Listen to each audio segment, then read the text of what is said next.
Okay guys, now here we are with my FD LTD. A few years ago, we literally pulled this thing out of a paddock where there was a bunch of cars waiting to be rescued. We dragged this thing back to Jake's shop. We got the thing running where it wasn't. I had to trailer the car.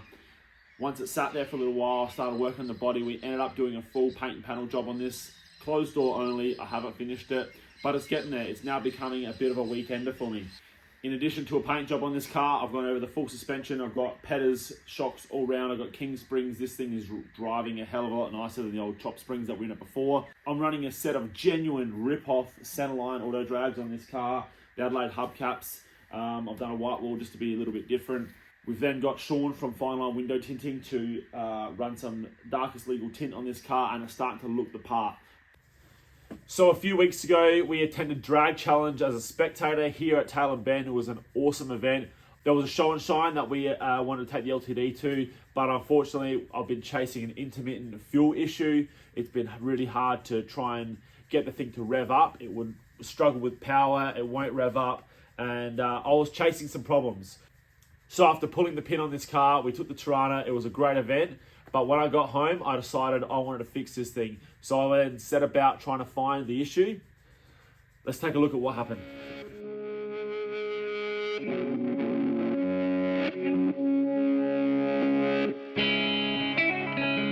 But before that, real quickly, let's rewind a few months. We need to stripe this thing up. In addition to general signage, Scott from LS Signs also has muscle car stripes. You may have seen him on an earlier episode where he put some Sandman stripes down on the wannabe Sandman. Also, he done reflective orange GT stripes on my old XY. Now he's starting to build a really solid catalogue. He also does masking out for blackouts on muscle cars. Anything muscle car stripes, you've got to hit up Scotty from LS Signs. On this car, we chose to go with a factory style pinstripe. I took a reference of this car before I stripped it back to paint it. We replicated this and chose a gold to go with a sovereign gold paint job. I'm super happy with the outcome.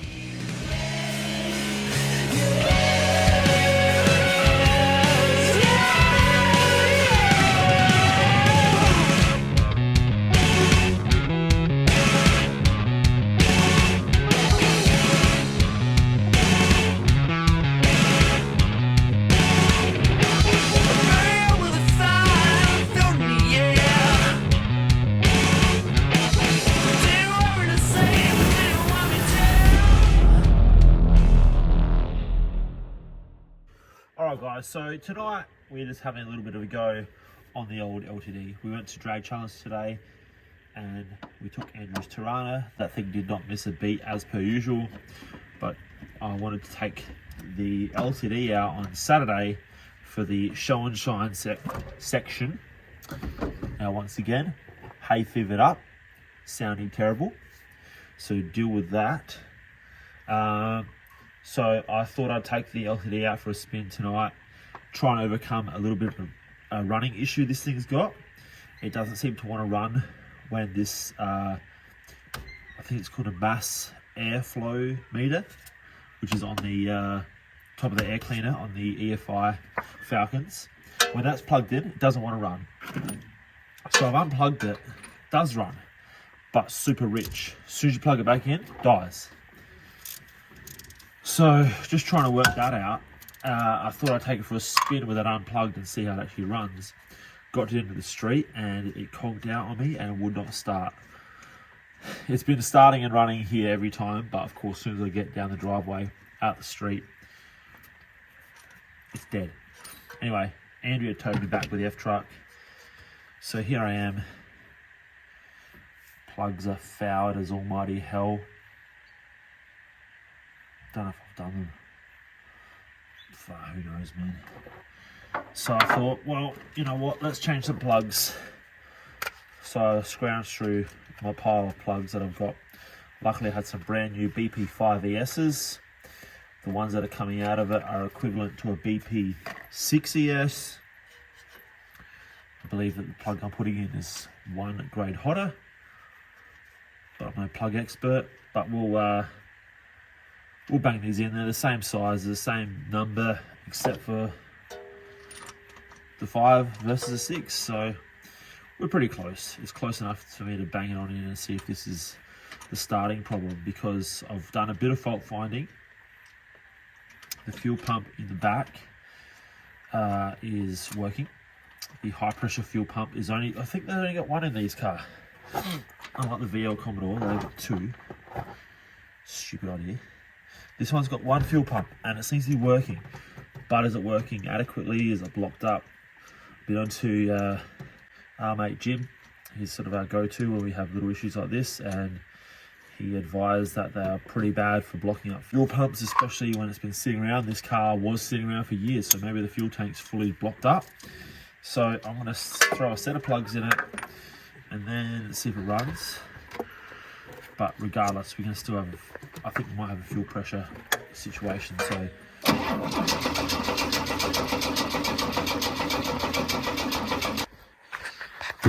alright, fresh plugs, still absolutely nothing. It's dead as a door now. Got fuel, the injector relay is working, so I don't know what's wrong with it. So I'm sure this is the worst angle of my head, but when this first died, I had an issue. I hit a bump and it stopped running. I have had it running since then, so don't ask me how this has happened, but after inspecting the fuel pump in the boot, inside the fuel tank, of course it's an in-tank pump, pain in the ass, I've actually noticed, mind you, I've had it running since this time. Oh, god damn you. Come on, Bessie. Oh, I don't know if you can see this. There's a line off. There's a line off, and I put this pump in, so I dare say that it jiggled loose. And the bump that I hit that night was the last straw. Oh yeah, we're nearly out now. Man, these are an absolute nightmare to get out. Fucking Ford. Designing this. What a contact. Dare I say that right there was my culprit. How is it still running? I don't know. Far out. Anyway, I'm gonna go fix this. BRB. Okay, so I may have found my problem. I've actually replaced this fuel pump once before. The fuel pump is the little barrel thing in here. This one in particular is actually smaller than the factory one in diameter and length, but I used the original piece of hose. Now, when this initially failed on me, it's after we hit a bump. So I think what's actually happened is the fuel pump has actually dropped down and become loose, because that line is about 10 mil too short. So it was obviously held on with a hose clamp up until that bump, and then once I hit that bump, it dropped down. Obviously it come loose, or you know, combination of that and maybe a bit of a perish line. And maybe that was just enough contact to suck a bit of fuel through and get fuel up to the front, but not enough to rev the car or drive or anything like that. So maybe, I'm totally wrong, but maybe that's the problem. So I'm going to replace this line. I'm going to add a little bit of extra length on it, which means that it can't drop out again. Put the whole shebang back in and hope to fuck, that's the problem. You fucking son of a bitch! Alright guys, here we are. Fuel pump has been fixed. That tiny little pathetic little fuel line, which I think was just the original one, I've now replaced with a brand new 516 fuel line from Raceworks. Luckily I had a full reel in the shed ready to go, and I am so hopeful that that was the problem. It does seem too coincidental that that little bit of fuel line was not only too short. When I pulled it off, it did look to be pulled off of the fitting, and also this whole thing started when I hit a bump. So I'm hoping that all those things add up to me finding the problem and me fixing the problem right now. Let's get this fucking thing in there. It's 9 o'clock at night. I'm ready for bed. It's been a big day. I just want to see this thing fire up before the end of the day. And then I know that I can go into this week knowing that I'll probably be able to drive this on Saturday.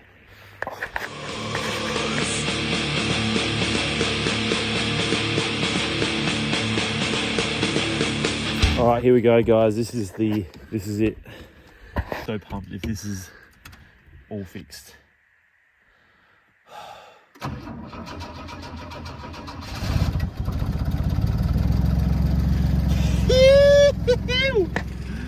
Oh, it still sounds really bad, but it's running. I can't confirm if that was the problem all along, but all I know is that right now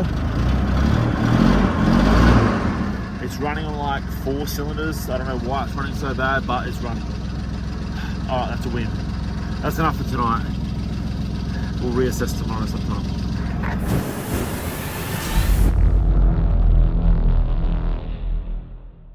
All right, so I lied, guys. I was too excited.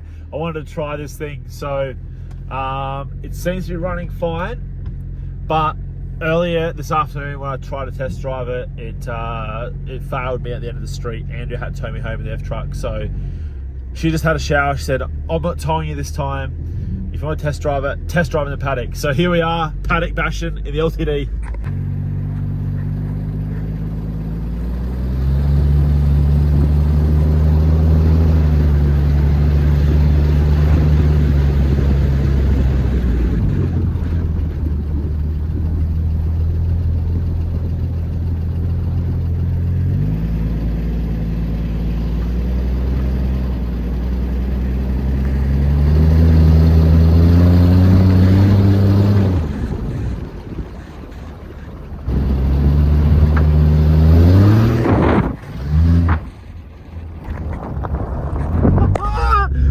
It's a win, guys. I'm claiming a win.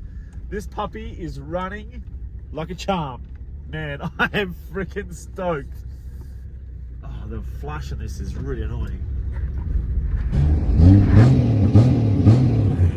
Okay, guys, so there you have it. Just a bit of a fault finding video this week, and obviously a massive bonus for me because I love this car and I love to be able to get back in it and hit the streets. I've been actually using it as a little bit more than a weekend. I've been dailing it a little bit off and on as well. So absolutely stoked that I found the issue.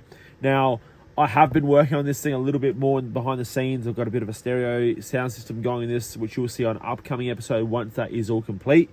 Anyone wants to jump on, support the channel, check out my latest designs. The Judge t-shirt with my boy, the Judge, on it. We've got the tattoo design print, and also we have the In Rust We Trust. Anyone that wants to jump on and grab any one of these t-shirts, I'll send you all a free corresponding stubby holder with that purchase, just to sort of show my thank you to the support of the channel. That's going to be it for this time around, guys. Don't forget to like the video, help the channel grow, comment, let us know what you reckon of the LTD and the progress we're making. Subscribe if you haven't already, and I'll see you all on an upcoming episode. Cheers, guys.